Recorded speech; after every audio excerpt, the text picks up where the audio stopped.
VK cartoon video. पिताजी जल्दी चलिए वरना मैं आज स्कूल में देरी से पहुंचूंगा। मेरी टीचर बहुत गुस्सा करती है। हाँ हाँ बेटा, अभी चलते हैं, बस 2 मिनट रुको। तभी रमेश की पत्नी कमरे से बाहर आती है और रमेश से कहती है, सुनिए जी, आज शाम को आप ऑफिस से जरा जल्दी घर आ जाइएगा।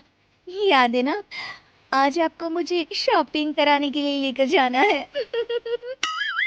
अरे भाग्यवान, इस महीने हाथ जरा तंग है। मेरी मानो तो शॉपिंग का विचार कुछ दिनों के लिए अपने दिमाग से निकाल ही दो। मैं तुम्हें अगले महीने पक्का शॉपिंग कराने ले जाऊंगा। अभी मुझे चलना चाहिए, वरना राजू को स्कूल पहुंचने में देर हो जाएगी। देखिए जी, अब आपके ये बहाने पुराने हो चुके हैं। मैं कुछ नहीं जानती। आज शाम को मुझे शॉपिंग करने जाना है, मतलब जाना है। आगे आपकी मर्जी। अच्छा ठीक है भाग्यवान, अब तुम पूरा घर सर पर मत उठाओ, मैं कुछ करता हूँ। इतना कहकर रमेश अपने बेटे राजू को लेकर वहां से चला जाता है। घर से निकलने के लिए रमेश जैसे ही अपनी मोटरसाइकिल शुरू करता है, तभी उसकी माँ उसे आवाज देकर कहती है, अरे रमेश, आज शाम को मुझे कुछ पैसे दे देना। याद है ना, मैंने तुझसे कहा था कि मुझे मंदिर में चढ़ावा चढ़ाना है। अरे माँ, मेरी तनख्वाह आने में अभी 10 दिन बचे हैं, अभी मेरे पास बिल्कुल पैसे नहीं है। हाँ, मेरी तनख्वाह मिलते ही मैं तुम्हें पैसे दे दूंगा। रमेश की माँ चिढ़कर कहती हैं, अरे तेरा दिमाग तो खराब नहीं हो गया? मैंने तेरे भरोसे मंदिर के पुजारी जी से वादा कर दिया है और तू कह रहा है कि पैसे नहीं है। अब मैं पुजारी जी को क्या जवाब दूंगी? तुझे तो मेरी इज्जत की भी कुछ परवाह नहीं है। अच्छा ठीक है माँ, अब तुम गुस्सा मत करो, मैं शाम तक कुछ इंतजाम करता हूँ। इतना कहकर रमेश वहां से चला जाता है। फिर दोपहर को जब रमेश अपने दफ्तर में बैठा होता है, तब उसे अपनी पत्नी और माँ की बातें याद आती हैं।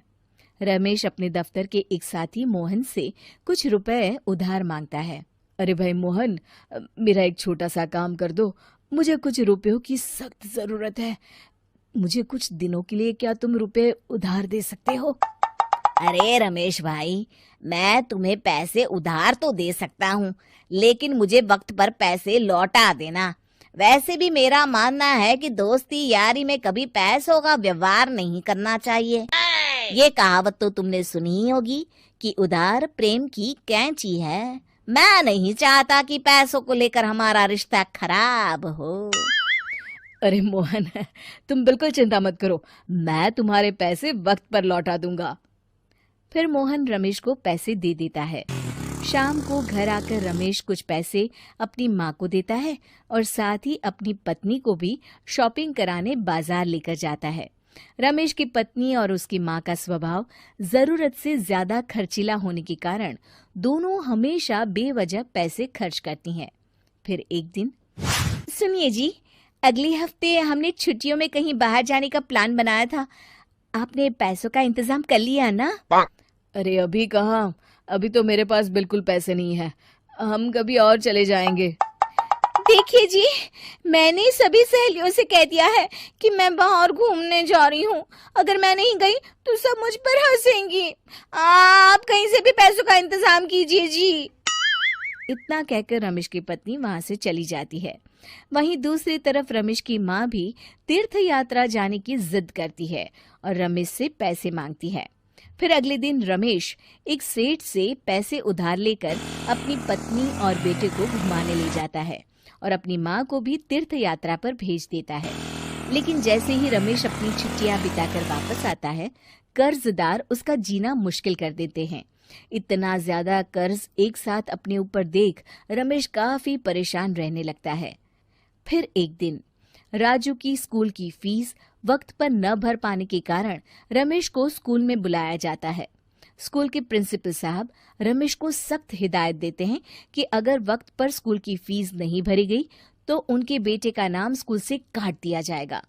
अपने बेटे की स्कूल की फीस भरने के लिए रमेश अपने दोस्त गिरधारी से कुछ पैसे उधार ले लेता है और स्कूल की फीस भर देता है। रमेश की माँ और उसकी पत्नी खर्चे और घर की जिम्मेदारी संभालते संभालते धीरे धीरे रमेश पूरी तरह कर्ज में डूब जाता है और तभी एक दिन दफ्तर में काम करते समय रमेश की तबीयत अचानक बिगड़ जाती है और वो बेहोश होकर गिर पड़ता है। उसे जल्दी से पास के एक अस्पताल में भर्ती कराया जाता है। रमेश के घर वालों को ये बात पता चल जाती है तो वे सभी अस्पताल पहुंचते हैं। अस्पताल के डॉक्टर साहब उन्हें बताते हैं, देखिए, देर रात तक जागने और जरूरत से ज्यादा काम करने की वजह से इन्हें चक्कर आ गया था। बेहतर यही होगा कि इन्हें कुछ दिनों के लिए पूरी तरह आराम करने दिया जाए। रमेश की हालत देखकर उसके बेटे राजू को बहुत गुस्सा आता है और वो अपनी दादी और माँ से कहता है, माँ, दादी, मैं इतना छोटा हूँ, फिर भी मैं इतना समझता हूँ कि पिताजी दिन रात दफ्तर में काम करके पैसे कमाते हैं। पिताजी अकेला पूरा घर संभालते हैं और आप दोनों अपने फिजूल के खर्चों के लिए उन पर दबाव डालते रहते हैं। आज पिताजी की हालत के जिम्मेदार तो आप दोनों हैं। राजू की समझदारी भरी बातें सुनकर रमेश की माँ और पत्नी को अपनी गलती का एहसास होता है और दोनों की आंखों में आंसू आ जाते हैं। फिर कुछ दिनों के बाद रमेश की तबीयत एकदम अच्छी हो जाती है और वो पहले की तरह अपने काम पर जाने लगता है। रमेश की माँ और पत्नी अब उसे किसी प्रकार की कोई तकलीफ नहीं देते और ना ही उससे किसी चीज की मांग करते हैं। फिर देखते ही देखते रमेश अपने कर्ज के सारे पैसे चुका देता है। उसकी जिंदगी पहले की तरह अच्छी हो जाती है और वो अपने परिवार के साथ खुशी खुशी रहने लगता है। शिक्षा, हमारे रिश्ते एक तराजू की तरह होते हैं जिसकी दोनों ओर जिम्मेदारी और समझदारी का वजन बराबर होना चाहिए।